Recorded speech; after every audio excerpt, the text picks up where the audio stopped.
اللہ تعالی ہمارے تصورات اور خیالات کو اس طرح بدل دے کہ ہم اپنے مولا کے سوا کسی کو نہ یاد کریں نہ اس میں مشغول ہوں.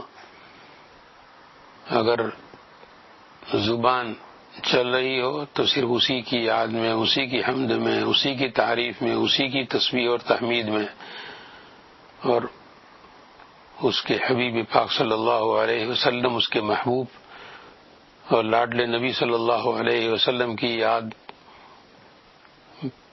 میں اور آپ صلی اللہ علیہ وسلم پر درود شریف پیش کرنے میں مشغول ہو.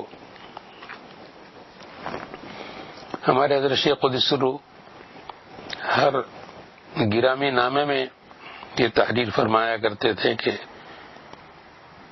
درود شریف کا اہتمام کریں، درود شریف کا اہتمام کریں. یہ لیسٹر سے جو مہم درود شریف کے لیے چلی ہے نہایت بابرکت ہے. اسی سے آفات اور بلیات اور مصائب دور ہوتے ہیں.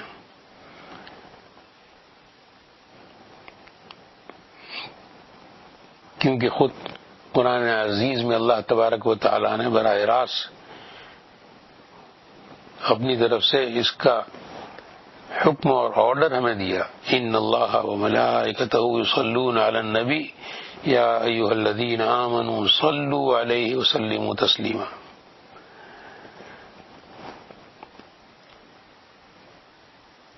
صلو علیہ یہ امر ہے. اللہ خود فرما رہے ہیں کہ پڑھو، درود پڑھو. جب یہ آیت نازل ہوئی تو صحابہ کرام فرماتے ہیں کہ ہم نے عرض کیا کہ یا رسول اللہ یہ وسلموا تسلیما کہ سلام کرو، یہ تو ہمیں معلوم کہ سلام. جب ہم خدمت اقدس میں بارگاہ نبوی میں حاضری دیتے ہیں تو سلام تو ہم کرتے ہیں، لیکن یہ صلاۃ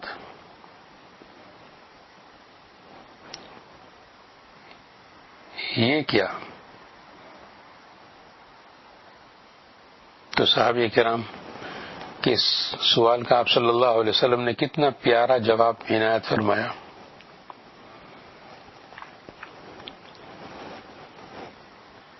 کہ جو معہود ملاقات پر سلام ہے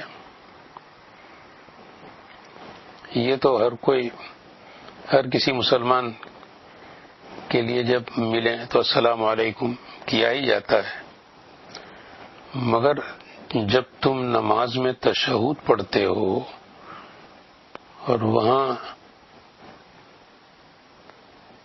جس طرح تم سلام کرتے ہو التحیات للہ والصلوات والطیبات السلام علیک ایھا النبی ورحمۃ اللہ وبرکاتہ، کہ یہ نماز میں تو تم سلام کرتے ہو. تو آپ صلی اللہ علیہ وسلم نے ارشاد فرمایا کہ صحابہ کرام نے جب پوچھا کہ یا رسول اللہ ھذا السلام قد عرفنا فکیف الصلاۃ، سلام تو معلوم، صلاۃ کیسے؟ وقد غفر لك ما تقدم من ذنبك وما تأخر، کہ آپ کہ تو اگلے پچھلے تمام گناہ معاف، اور انبیاء علیہم الصلاۃ والسلام تو معصوم ہوتے ہیں. تو آپ صلی اللہ علیہ وسلم نے فرمایا کہ قولوا اللہم صل علی محمد، کہ جب یہ تحیات ختم ہو السلام علینا وعلی عباد اللہ الصالحین اشہد ان لا الہ الا اللہ واشہد ان محمدا عبدہ ورسولہ، تو اب پڑھو اللہم صل علی محمد وعلی آل محمد کما صلیت علی ابراہیم وعلى آل إبراهيم إنك حميد مجيد. اللهم بارك على محمد وعلى آل محمد كما باركت على إبراهيم وعلى آل إبراهيم إنك حميد مجيد.